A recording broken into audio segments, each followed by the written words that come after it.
পাকিস্তানের রাজধানী ইসলামাবাদের সবচেয়ে গরিব এলাকাগুলোতে এমন দৃশ্য প্রায় প্রতিদিনকার ঘটনা। হাড় জিরজিরে শরীরের এক ব্যক্তি কোমরের উপরের অংশে কোনো কাপড় না পরেই দাঁড়িয়ে আছে, আর সে প্রস্তুতি নিচ্ছে একটি মারাত্মকভাবে বন্ধ হয়ে যাওয়া সেপটিক ট্যাঙ্ক বা পয়ঃনিষ্কাশনের গর্ত পরিষ্কার করার জন্য। তার গায়ে কোনো সুরক্ষামূলক পোশাক নেই, হাতে নেই গ্লাভস, পায়ে নেই বুট, এমনকি নাকে বা মুখে লাগানোর মতো একটা মাস্কও নেই। লোকটি তার শ্বাস আটকে নিল, এরপর নিজের শরীরটাকে আস্তে আস্তে ওই কুচকুচে কালো আর পচা গন্ধ ভরা নোংরা আবর্জনার মধ্যে নামিয়ে দিল, যতক্ষণ না তার বুক পর্যন্ত ওই বিষাক্ত পানিতে ডুবে যাচ্ছে এবং সে এক প্রচণ্ড যন্ত্রণা অনুভব করছে। আজকের ভিডিওতে আমরা শুরু করছি সম্পূর্ণ নতুন একটি সিরিজ, যেখানে আমরা দেখাবো পৃথিবীর সবচেয়ে কঠিন কিছু পেশার কথা। আমাদের ক্যামেরা ফোকাস করবে তৃতীয় বিশ্বের দেশগুলোর একেবারে প্রান্তিক শ্রমিকদের ওপর, যারা প্রচণ্ড দারিদ্র্য আর প্রতিকূলতার মধ্যেও বেঁচে থাকার জন্য লড়াই করে যাচ্ছে। প্রতিটি পর্বে আমরা ভিন্ন ভিন্ন দেশ কিংবা এলাকায় যাব, আপনাদের শোনাবো এমন সব পেশার গল্প যা সচরাচর কেউ জানে না। ভৌগোলিক পরিবেশের চরম প্রতিকূলতা থেকে শুরু করে অদ্ভুত সামাজিক রীতিনীতি আর সমাজ ব্যবস্থার কঠিন কাঠামো থেকে শুরু করে মানুষের ভাগ্যের কাছে হার মেনে নেওয়ার গল্পগুলো আমরা তুলে ধরব। আপনাদের নিয়ে যাব পৃথিবীর প্রান্ত সীমায়, যেখানে আপনারা দেখবেন জীবনের অন্যরকম এক রূপ আর টিকে থাকার লড়াই। ভারতের তপ্ত রাস্তায় রিক্সা চালকরা প্রায় 4 টন ওজনের মালামাল কয়েক কিলোমিটার দূরের গন্তব্যে নিয়ে যাওয়ার চেষ্টা করছে। তাদের এই কাজ করতে গিয়ে টেনে আর ঠেলে কয়েক ঘন্টা ধরে জ্যাম ঠাসা রাস্তার ভিড়ের মধ্যে চলতে হয়। ঘাম আর স্বাস্থ্যের বিনিময়ে অর্জিত এই সামান্য আয়ের কাজটাকে সাধারণত কেউই সম্মান দিতে চায় না, উল্টো অনেকে তাদের অবজ্ঞার চোখে দেখে। গাড়ির হর্নের ক্রমাগত বিরক্তির শব্দের মাঝে তারা তাদের রক্ত ঘাম দিয়ে শহরের ধুলোবালি ভিজিয়ে দেয়, আর তাদের সেই ভারী দীর্ঘশ্বাসগুলো যেন সমাজ আর ভাগ্যের অবিচারের বিরুদ্ধে এক নীরব প্রতিবাদ। সারাদিনের হাড়ভাঙা খাটুনির পর এই মানুষগুলোর মাথার উপর ঝড় বৃষ্টি থেকে বাঁচার মতো একটা ঠাঁইও নেই। তাদের এই কাজের কষ্ট আর শরীরের উপর যে ক্ষতি হয় তা কোনোভাবেই সেপটিক ট্যাঙ্ক পরিষ্কার করা কর্মীদের চেয়ে কম নয়। যদি ধরে নিই যে রিক্সা চালক আর ট্যাঙ্ক পরিষ্কারকারী উভয়ই বাঁচার জন্য লড়াই করছে, তাহলে এখন যাদের কথা বলবো তাদের অবস্থা তো এর চেয়েও ভয়াবহ। কালাহারি মরুভূমির প্রান্তে দীর্ঘদিনের এক খরা মানুষ আর বন্যপ্রাণীর টিকে থাকার সীমানা ভেঙে চুরমার করে দিচ্ছে। একসময় যেটিকে মরুভূমির সমুদ্র বলা হতো, সেই এনগামি হ্রদ এখন পুরোপুরি শুকিয়ে যাওয়ার পথে। একসময়ের প্রাণের আধার এই জলাশয় এখন অসংখ্য প্রাণীর জন্য উন্মুক্ত কবরস্থানে পরিণত হয়েছে। প্রজন্মের পর প্রজন্ম যারা পানিকে কেন্দ্র করে বেঁচেছিল, আজ তারা সামান্য কিছু মাছের আশায় সেই প্রাণহীন কাদা আর পচা গন্ধে ভরা মরণ ফাঁদে নামতে বাধ্য হচ্ছে, যেখানে শুধু পচে যাওয়া মৃত প্রাণীর শরীর আর কর্দমাক্ত মাটি পড়ে আছে। তারা মুড়িয়া হয়ে সেখানে একটুখানি বাঁচার রসদ খুঁজছে, কিন্তু জলবায়ুর এই নির্মম পরিবর্তন মানুষের শেষ আশাটুকুও কেড়ে নেবে।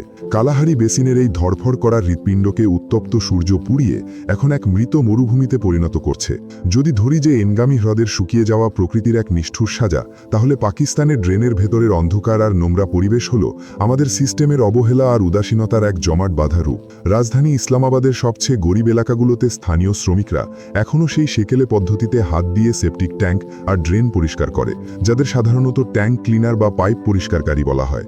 যখন তারা এমন কোনো জায়গা পরিষ্কার করতে যায় যেখানে কোনো যন্ত্র পৌঁছতে পারে না, তখন তাদের বাধ্য হয়ে ওই নোংরা পানির নিচে ডুব দিয়ে হাত দিয়ে খুঁড়তে হয়। অনেক সময় তো তারা মুখ দিয়ে গন্ধ শুকে বোঝার চেষ্টা করে যে পাইপ ঠিক কোন জায়গায় বন্ধ হয়ে আছে। ওই সরু আর পচা গন্ধে ভরা বদ্ধ জায়গায় হাইড্রোজেন সালফাইড নামে এক মারাত্মক বিষাক্ত গ্যাস থাকে, যা বাইরে থেকে বোঝা যায় না। আর শ্রমিকরা একবার এই গ্যাসের সংস্পর্শে এলে কয়েক সেকেন্ডের মধ্যেই অজ্ঞান হয়ে পানিতে ডুবে মারা যেতে পারে। আর এমন দুর্ঘটনা প্রতি বছরই কোনো শব্দ না করেই ঘটে যাচ্ছে। শহরের সাধারণ ড্রেন পরিষ্কারের চেয়ে সেপটিক ট্যাঙ্ক পরিষ্কার করার কাজটা আসলেই অনেক বেশি নোংরা আর দম বন্ধ করা। এই পরিষ্কারকারী শ্রমিক সাংবাদিকদের বলেছেন যে যখন তার পুরো শরীর ওই মানুষের বিষ্ঠা মিশ্রিত পানির নিচে ডুবে থাকে, তখন সেই তীব্র পচা গন্ধে বমি চলে আসে। অনেকবার সাবান দিয়ে ধোয়ার পরেও সেই গন্ধ যেন চামড়ার ভেতরে ঢুকে থাকে, কোনোভাবেই দূর হতে চায় না। সমাজ এই পেশাকে শুধু নোংরা আর দুর্গন্ধময় হিসেবেই চেনে, কিন্তু যারা এই কাজ করে তাদের পরিবারের সদস্যরা খুব ভালো করেই জানে যে এই কাজের আড়ালে কতটা বড় ঝুঁকি লুকিয়ে আছে। বিশেষ করে তাদের স্ত্রীদের কথা যদি বলি, প্রতিবার যখন তারা তাদের স্বামীর কাজের কথা ভাবে, তখন তাদের কলিজাটা ভয়ে মুচড়ে দিয়ে ওঠে। তারা এবং তাদের বাচ্চারা প্রতিদিন আল্লাহর কাছে প্রার্থনা করে যেন তাদের স্বামী নিরাপদে ঘরে ফিরে আসে। এই ভয় আর উদ্বেগ হাজারো পরিষ্কারকারী পরিবারের সাধারণ এক চিত্র, কারণ সামান্য এক মুহূর্তের ভুলে তাদের সারা জীবনের মতো বিচ্ছেদ হয়ে যেতে পারে। পাকিস্তানের রাজধানী ইসলামাবাদ হওয়ায় ইসলামাবাদে প্রায় 40টিরও বেশি বস্তি এলাকা আছে, যেখানে 1 লাখেরও বেশি মানুষ অত্যন্ত নোংরা পরিবেশে বসবাস করে, যেখানে পয়ঃনিষ্কাশনের কোনো সঠিক ব্যবস্থাই নেই।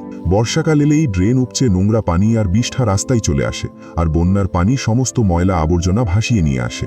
এই 3 ধরনের ময়লা একসাথে মিশে যে পরিবেশ তৈরি করে, তাতে পুরো এলাকায় এমন এক পচা গন্ধ ছড়িয়ে পড়ে যে মানুষের পক্ষে টেকা দায় হয়ে যায়। আর ঠিক সেই সময়ই এই পরিষ্কারকারী কর্মীদের এগিয়ে আসতে হয়, যেন শহরের মৌলিক ব্যবস্থাটা সচল থাকে।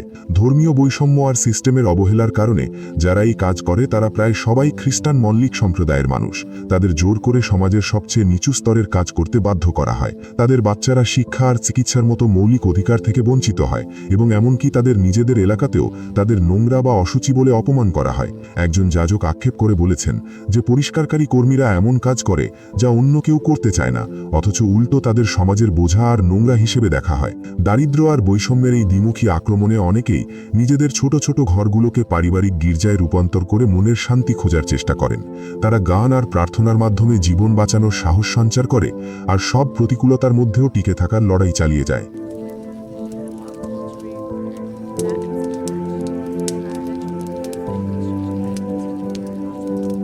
পেশায় নতুন আসা সাজিদকে দেখলেই বোঝা যায় সে কতটা ক্লান্ত, কিন্তু এর চেয়ে ভালো কোনো কাজও তার জানা নেই। তার দায়িত্ব হলো এলাকার ড্রেনগুলো নিয়মিত চেক করা আর মেরামত করা, কোনো ব্লক থাকলে সাথে সাথে পরিষ্কার করা। কাজ শুরু করার আগে তাকে প্রথমে ম্যানহোলের ঢাকনার ওপর জমে থাকা পাথর আর ময়লা সরাতে হয়। এই কাজ করার জন্য খুব সাধারণ কিছু সরঞ্জাম লাগে, সাধারণত একটা কোদাল আর একটা লোহার রড হলেই চলে। যদিও তখনও ম্যানহোলের ঢাকনা খোলা হয়নি, তবুও আশেপাশের পথচারীরা অনেক আগে থেকেই নাক চেপে ধরে দাঁড়িয়ে আছে। কিছু কর্মী তো নিচে নামার আগে একটা মোমবাতি বা প্রদীপ জ্বালিয়ে ভেতরে দেয়, যাতে আগুনের শিখা দেখে বোঝা যায় ভেতরে বিষাক্ত গ্যাসের ঘনত্ব কতটা। কিন্তু সাজিদ এই ধাপটা বাদ দিয়ে দেয়, কারণ তার হাতে একটা ক্ষত আছে আর সেটা সে কাপড়ের টুকরো দিয়ে পেঁচিয়ে রেখেছে। নিজের কষ্ট কমানোর জন্য আর লোহার রড যেন হাত থেকে পিছলে না যায়, সেজন্য সে হাতের ওপর আরও কয়েক স্তর কাপড় পেঁচিয়ে নেয়। আজকের এই পাইপের জ্যামটা খুব একটা বড় ছিল না, তাই অল্প সময়ের মধ্যেই সে তার কাজ শেষ করে ফেলে। কিছুদিন আগেই সাজিদ মাটির নিচে কাজ করার সময় মরিচা পড়া মেটাল কিছুর সাথে ধাক্কা লেগে হাত কেটে ফেলে, আর সেই ক্ষত এখনও শুকোয়নি। যেহেতু কোনো চিকিৎসা সুবিধা নেই আর প্রাইভেট ক্লিনিকের খরচ দেওয়ার মতো ক্ষমতাও তার নেই, তাই সে এখনও কোনো চিকিৎসা নিতে পারেনি। ভারতের পূর্ব দিকের বড় শহর কলকাতায় এখনও কিছু মানুষ গত শতকের সেই কায়িক শ্রম দিচ্ছে। তারা হলো রিক্সা চালক, এমন এক পুরনো পেশা যা অনেক দেশেই এখন উঠে গেছে। এখানে কোনো মেশিনের গর্জন নেই, কোনো ইঞ্জিনের শক্তি নেই, যা আছে তা হলো মানুষের পায়ের দৌড় আর হাতের টান। বিহার থেকে আসা হাজার হাজার গরিব মানুষ কেবল একটা ঠেলাগাড়ি আর নিজেদের শরীরের জোরে এই পুরো শহরের মালপত্র আনা নেওয়ার কাজটা চালিয়ে যাচ্ছে। এই ব্যস্ত বন্দর নগরীর সবচেয়ে অখ্যাত আর সাধারণ এই মানুষগুলোই আসলে পুরো শহরের জীবনযাত্রার জন্য সবচেয়ে বেশি প্রয়োজনীয়। প্রতিদিন সকালে কলকাতার পুরনো শহরে ঠিক সময়ে শুরু হয়ে যায় নতুন দিনের কোলাহল, আর এই সময়ে তাকের নেতৃত্বে ছোট দলটির একদিনের ব্যস্ততা শুরু হয়। তাদের ছোট্ট ঠেলাগাড়িটাতে নানা রকমের মালামাল ঠাসা, এর মধ্যে আছে সাইকেলের ফ্রেম, হার্ডওয়্যারের স্ক্রু আর বড় বড় বস্তায় ভরা মশলা আর চাল। কখনো কখনো তারা এমন যাত্রীও বহন করে যারা শারীরিকভাবে অক্ষম। দলটিকে এই প্রায় 4 টন ওজনের মালামাল প্রায় 6 কিলোমিটার দূরের এমন এক এলাকায় পৌঁছে দিতে হবে যেখানে বড় ট্রাক ঢুকতে পারে না। দলের প্রধান হিসেবে তাকিকে লেজে গাড়ি টানতে না হলেও তার কাজটা মোটেও সহজ নয়। জ্যামে ঠাসা আর বিশৃঙ্খল রাস্তায় তাকে বিভিন্ন গাড়ির চালকদের সাথে সমন্বয় করে ঠেলাগাড়ির জন্য রাস্তা বের করতে হয়। এই মজবুত ঠেলাগাড়িটি ভাড়া নেওয়ার জন্য তাকিকে প্রতিদিন 1 ইউরো করে দিতে হয়। এই খরচটা শুনতে কম মনে হলেও এর আড়ালে লুকিয়ে আছে বড় ধরনের ঝুঁকি। যদি কোনো দুর্ঘটনা ঘটে, সেটা মানুষের চোট পাওয়া হোক কিংবা মালামাল বা গাড়ি নষ্ট হওয়া, সব ক্ষতি তাকিকে একাই বহন করতে হবে। তাকির কাজের তুলনায় গাড়ি টানা আর ধাক্কা দেওয়ার কাজটা কয়েক গুণ বেশি ভারী আর কষ্টকর। 4 টন ওজনের এই গাড়ি সামলানোর জন্য 5 জন গাড়ি চালকের মধ্যে নিখুঁত বোঝাপড়া থাকা জরুরি। 3 জন সামনে থেকে পুরো শক্তি দিয়ে গাড়ি টানে, আর পেছনের 2 জন ঠেলার পাশাপাশি খেয়াল রাখে যেন মালামাল পড়ে না যায়। একজন গাড়ি চালক অকপটে জানালো যে সামনের দিকে গাড়ি টানার কাজটা অনেক বেশি চ্যালেঞ্জিং। তাদের শুধু গাড়ির দিক ঠিকঠাক নিয়ন্ত্রণ করতে হয় না, বরং শরীরের এমন শক্তি ব্যয় করতে হয় যা সাধারণ মানুষ কল্পনাও করতে পারবে না। তবে এই কাজের কষ্ট কেবল এই কয়েকটা কথাই শেষ হওয়ার মতো নয়। দীর্ঘ সময় ধরে এভাবে প্রচণ্ড পরিশ্রম করলে শরীরে যে ক্ষতি হয় তা সাধারণত আর ভালো হয় না। আরও ভয়ের ব্যাপার হলো এই হাতে টানা গাড়িগুলোতে কোনো ব্রেক সিস্টেম নেই। ঢালু রাস্তা দিয়ে যাওয়ার সময় গাড়ির গতি আর মোড় ঘোরানোর পুরো নিয়ন্ত্রণ থাকে মানুষের হাতের ওপর। যদি মালামাল একটু ভারসাম্য হারিয়ে ফেলে, সামান্য এদিক সেদিক হলেই বড় ধরনের দুর্ঘটনা ঘটতে পারে। তবুও এই দলটি কখনো কোনো কাজ ফিরিয়ে দেয় না, আর চালকরা সবসময় সময়ের সাথে পাল্লা দিয়ে কাজ করে। মালামাল ঠিক সময় পৌঁছে দেওয়ার ওপরই তাদের আয় নির্ভর করে, আর বাড়তি একটা ট্রিপ মানেই হলো একবেলার খাবারের টাকা জোগাড় হওয়া। কিন্তু এর পাশাপাশি তারা শরীর ভেঙে পড়ার আর বড় কোনো দুর্ঘটনার ঝুঁকির মুখোমুখি হয়। গাড়ি চালকরা শুধু মালামাল পরিবহনই করে না, বরং তাদের তাদের নিজেদেরই সবকিছু ওঠানো নামানো করতে হয়, তাই কাজটা খুব একটা দ্রুত হয় না। একটা দল সাধারণত দিনে 2 বার মালামাল নিয়ে যায়, খুব বেশি হলে 3 বার। প্রচণ্ড রোদের মধ্যে অনেক গাড়ি চালক হিট স্ট্রোক বা অতিরিক্ত পরিশ্রমে রাস্তার পাশে জ্ঞান হারিয়ে পড়ে যায়, কিন্তু যদি কোনো মতে তাদের শরীর আবার জেগে ওঠে, তবে তাদের সেই ভারী বোঝা নিয়ে আবার চলতে হয়। কারণ একটা কাজ হাতছাড়া হওয়ার মানেই হলো একবেলা না খেয়ে থাকা। তারা মাথা নিচু করে শহরের ব্যস্ত গলির ভেতর দিয়ে হেঁটে যায়, আর আশেপাশের জাঁকজমকপূর্ণ জীবনের সাথে যেন তাদের কোনো সম্পর্কই নেই। অথচ এই অদৃশ্য মানুষগুলোর মতো প্রান্তিক শ্রমিকরাই তাদের শরীরের রক্তঘাম দিয়ে প্রতিদিন পুরো শহরটাকে সচল রাখছে। 6 কিলোমিটারের রাস্তা পাড়ি দিয়ে গাড়িটি পৌঁছাতে 2 ঘন্টা সময় লাগে। প্রতিবার এক দফার কাজ শেষ হলে তাকি তার ক্লান্ত দলবলকে কিছু খাবার খাইয়ে একটু আরাম দেয়, কিন্তু কিছু চালক এতটাই ক্লান্ত থাকে যে তাদের খাবার চিবানোর শক্তিটুকুও থাকে না। তারা কেবল রাস্তার পাশে কুঁকড়ে শুয়ে হাঁপাতে থাকে। 39 বছর বয়সী বিন্দার বিহারের এক গ্রাম থেকে এসেছে। পরিবারের একমাত্র উপার্জনক্ষম ব্যক্তি হিসেবে স্ত্রী আর 4 সন্তানের দায়িত্ব তার কাঁধে। গ্রামের জমিতে চাষবাস করে সংসার চালানো কোনোভাবেই সম্ভব ছিল না, তাই সে গ্রাম ছেড়ে এই ঠেলাগাড়ি চালকের পেশায় নামতে বাধ্য হয়েছে। বিন্দার সাংবাদিককে বলেছিল যে তার পড়ালেখা আর বয়সের তুলনায় এই শহরে টিকে থাকার মতো খুব বেশি উপায় নেই। প্রতিদিন তাকে ওই অভিশপ্ত ঠেলাগাড়িটা টেনে নিতে হয়। মাঝে মধ্যে সে এই কাজটাকে ঘৃণা করে, কিন্তু কি করবে, এটাই তো তার পুরো পরিবারের বেঁচে থাকার একমাত্র ভরসা। বিন্দার মাসে প্রায় 160 ইউরোর মতো আয় করে, যা ভারতীয় সাধারণ মজুরির চেয়ে 30 ইউরো বেশি হলেও এত বেশি পরিশ্রম আর ঝুঁকির কাজের তুলনায় এই আয় খুবই সামান্য। তার আয়ের বেশিরভাগ টাকাই সে নিয়মিত বাড়িতে পাঠিয়ে দেয়, যাতে বাচ্চারা পড়াশোনা করতে পারে আর পরিবারটা ডাল ভাত খেয়ে বেঁচে থাকতে পারে। বর্তমানে তার একটাই স্বপ্ন, কিছু টাকা জমিয়ে গ্রামে ফিরে গিয়ে জমি কেনা আর নতুন করে চাষবাস করা। যদি তখনও দরিদ্রই থাকে, অন্তত ঠেলাগাড়ি তো আর টানতে হবে না। কলকাতায় প্যাসেঞ্জার বহনকারী রিক্সা হোক বা বিন্দারের মতো পণ্যবাহী গাড়ি চালক, এমনকি তাদের চেয়েও কিছুটা আরামের ট্যাক্সি ড্রাইভারদেরও অধিকাংশই কোনো স্থায়ী ঠিকানায় থাকে না। যখন রাত নামে আর সারা দিনের ক্লান্তি ভর করে, তখন এই মানুষগুলো রাস্তার মোড়ে বা গলির কোণে ঘুমিয়ে পড়ে, কারণ এতে বাড়ি ভাড়া বেঁচে যায় আর নিজের গাড়ি আর মালামাল পাহারা দেওয়াও সহজ হয়। পণ্যবাহী চালকদের জন্য যদি কোনো মালামাল হারিয়ে যায়, তাহলে কয়েক হাজার রুপির ক্ষতিপূরণ দিতে হয়। তাদের জন্য এই ক্ষতিটুকু সামলানো প্রায় অসম্ভব। পরের দিন সকালে গাড়ি চালকদের সামনে আবার সেই ক্লান্ত শরীর আর ভারী বোঝা। রাতের বিশ্রামের পরেও দুর্বল বিন্দার অনেক বেশি ক্লান্ত ছিল। তার পাশের গ্রামের সাথী তার কষ্টটা বুঝে পা ধীর করে দেয় আর নিঃশব্দে নিজে দায়িত্বটা সামলে নেয়। তাদের মধ্যে এক অদ্ভুত আর সহজ বন্ধুত্বের বন্ধন কাজ করে। বিন্দারের ক্লান্তির কারণে দলের মূল্যবান সময় নষ্ট হয়ে যাচ্ছিল। তাদের এমনিতেই দেরি হয়ে গেছে, তাই দ্রুত রওনা হতে হবে। ভারতের 3য় বৃহত্তম শহর হিসেবে কলকাতার রাস্তা সকাল 8টা বাজার সাথে সাথে তীব্র যানজট আর কোলাহলে ভরে ওঠে। শহরের দ্রুত আধুনিকীকরণের সাথে সাথে এই হাতে টানা ঠেলাগাড়িগুলোকে অনেকেই সেকেলে বা অচল মনে করে। প্রাইভেট কারের মালিকরা এদের রাস্তার বাধা মনে করে গালিগালাজ করে। মিউনিসিপ্যালিটির লোকজন এগুলোকে শহরের সৌন্দর্যের পথে অন্তরায় মনে করে, আর ট্রাফিক পুলিশ মাঝে মধ্যেই রাস্তা আটকে রেখে তাদের কাছ থেকে টাকা আদায় করার ধান্দা করে।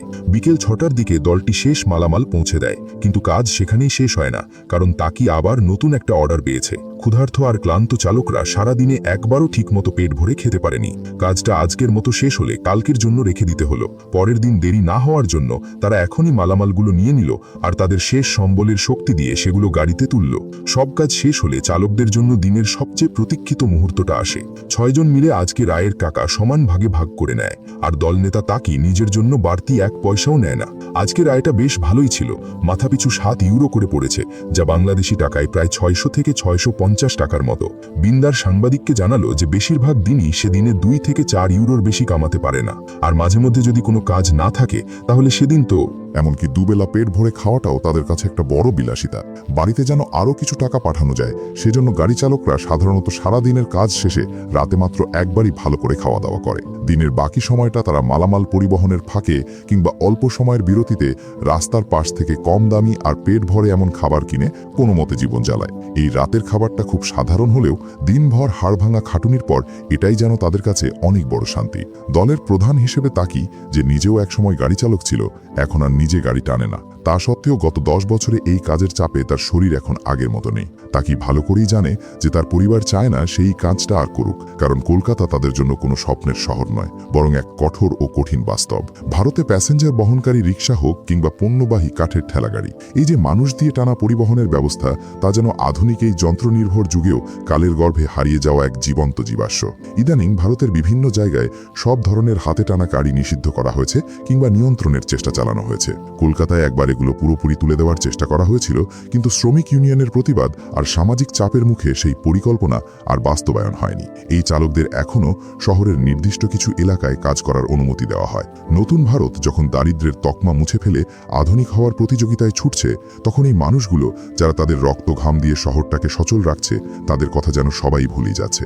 তাদের কোনো সামাজিক নিরাপত্তা নেই, শ্রমিক অধিকারের কোনো সুরক্ষাও নেই, এমনকি অন্য কোনো কাজ করার মতো কারিগরি দক্ষও তাদের নেই। ফলে তারা সমাজের অবহেলা আর নিজের শরীরের কষ্টের মাঝে পিষ্ট হয়ে বেঁচে আছে। কিন্তু যখন আপনি তাদের কালো হয়ে যাওয়া শরীরগুলোকে প্রচণ্ড রোদে ভারী পা ফেলে এগোতে দেখবেন, কিংবা যন্ত্রের ইঞ্জিনের চেয়েও ভারী তাদের সেই দীর্ঘশ্বাসগুলো শুনবেন, তখন আপনি বুঝতে পারবেন এই আধুনিক শহরের হৃদপিণ্ড হয়তো এখনও এই গাড়ি চালকদের মেরুদণ্ডের উপর দাঁড়িয়ে আছে। তারা কলকাতার নিঃশব্দ চাকা, তারা যেন পুরনো যুগের প্রতিধ্বনি আর নতুন যুগের এক দীর্ঘশ্বাস। শহরের এই প্রান্তিক মানুষগুলো যখন বেঁচে থাকার জন্য সংগ্রাম করছে, ঠিক তখনই পৃথিবীর অন্য প্রান্তে বাস্তব এক পরিবেশ বিপর্যয়ের গল্প মঞ্চস্থ হচ্ছে। জলবায়ু পরিবর্তনের ফলে সৃষ্ট ভয়াবহ খরার কাছে মানুষের লড়াইটা যেন বড্ড অসহায় আর হতাশাজনক। বোতসোয়ানার উত্তরের কালাহারি মরুভূমির প্রান্তে একসময় এনগামি হ্রদ সমুদ্রের মতো বিশাল ছিল, যা ছিল এই রুক্ষভূমির চিরন্তন এক প্রাণের উৎস। ওকাভাঙ্গো নদী থেকে আসা মৌসুমি বন্যার পানি প্রতি জুলাই মাসে এই এনগামি হ্রদকে ভরিয়ে দিত। সেই সময় হ্রদের পানি চারপাশের বিশাল এলাকা ছাপিয়ে যেত, যা তার পুরনো সমৃদ্ধি আর বিশালতাকে মনে করিয়ে দিত। হাজার হাজার বছর ধরে এই হ্রদ তার তীরবর্তী মানুষ আর প্রাণীদের বাঁচিয়ে রেখেছে, আর স্থানীয় বাসিন্দারা এই জলের ধারায় পরম সুখে দিন কাটিয়েছে।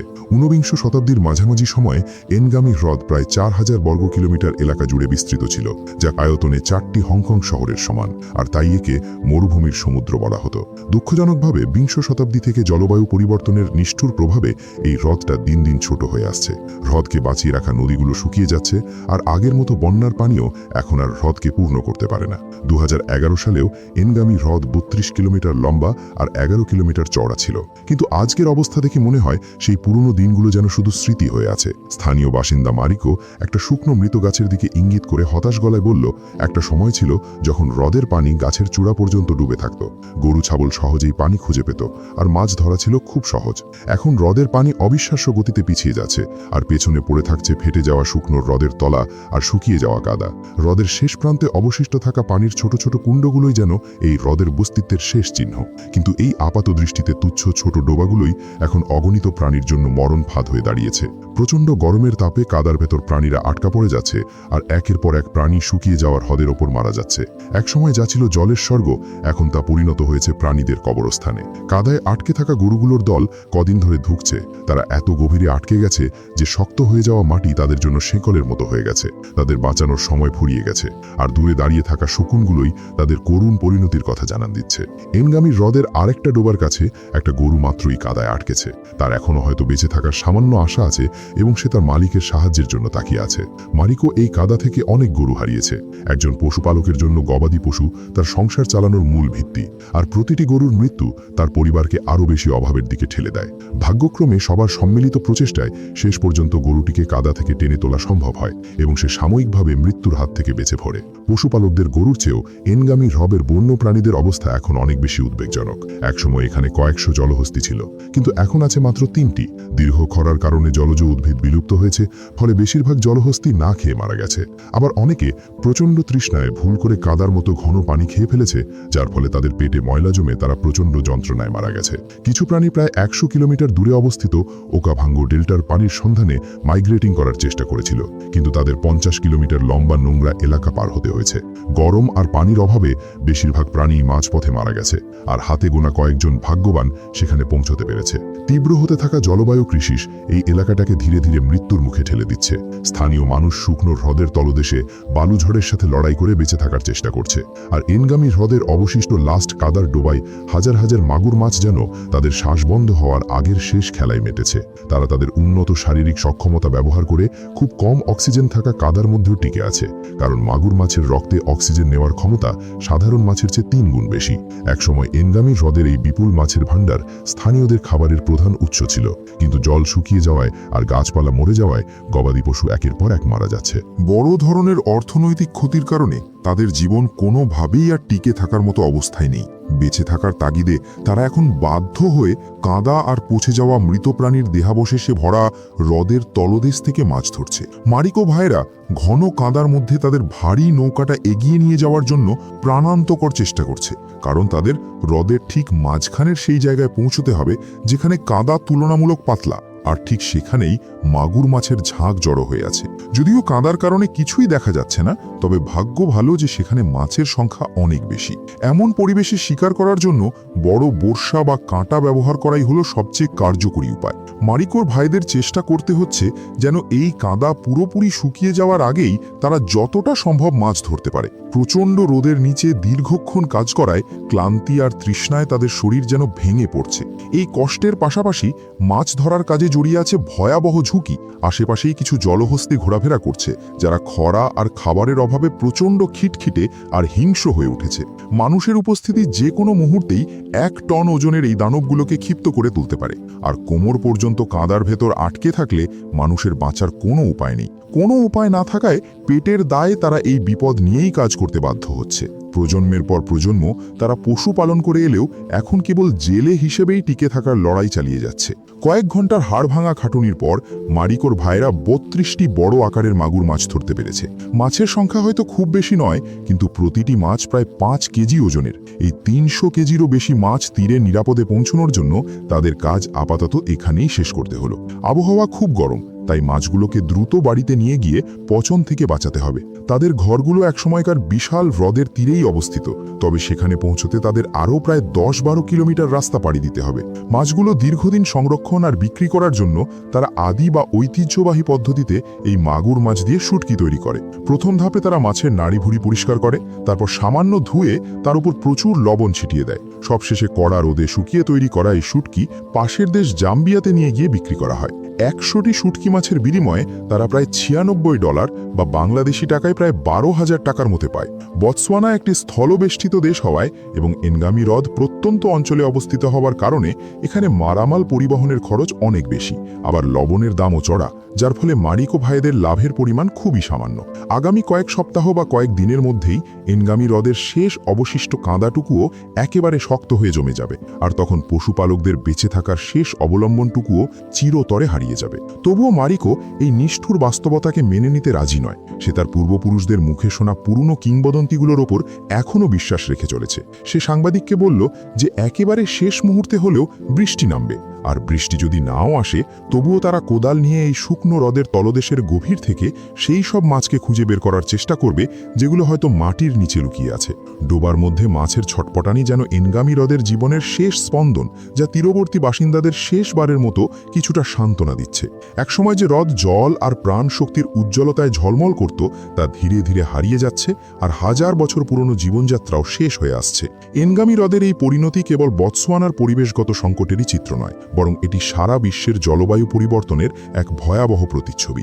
আজকের এই পর্বে আমরা ক্যামেরার লেন্সের মাধ্যমে বিশ্বের এমন কিছু প্রান্তিক মানুষের জীবনের গল্প তুলে ধরার চেষ্টা করেছি যাদের দিকে সচরাচর কারো নজর পড়ে না। সেটা পাকিস্তানের সেপটিক ট্যাঙ্ক পরিষ্কারকারী হোক, ভারতের রিক্সা চালক, কিংবা এনগামি হ্রদের পাড়ের অসহায় পশুপালক। তাদের জীবন যেন এক একটি আয়না, যা একদিকে প্রতিকূলতার সামনে মানুষের টিকে থাকার লড়াইকে দেখায়, অন্যদিকে আমাদের সভ্যতার উন্নয়নের আড়ালে ঢাকা পড়া অন্ধকার দিকগুলোকে সামনে নিয়ে আসে। তাদের এই নীরবতা আর অসহায়তা আমাদের মনে করিয়ে দেয় যে শহরের চাকচিক্য আর কোলাহলের বাইরেও বেঁচে থাকার অন্য এক রূপ আছে, যা অত্যন্ত সাধারণ কিন্তু ভীষণভাবে নাড়িয়ে দেওয়ার মতো। হয়তো আমরা তাদের জীবনধারা পুরোপুরি অনুভব করতে পারবো না, কিন্তু এই চরম কষ্টের মুখোমুখি দাঁড়িয়ে তাদের সেই দৃঢ়তা আর সাহসের গল্পগুলো শোনার ও বোঝার প্রয়োজন আছে। আর ঠিক এই কারণেই এই ধরনের তথ্যচিত্রগুলো বারবার নথিবদ্ধ করা এবং সবার কাছে পৌঁছে দেওয়াটা অত্যন্ত জরুরি।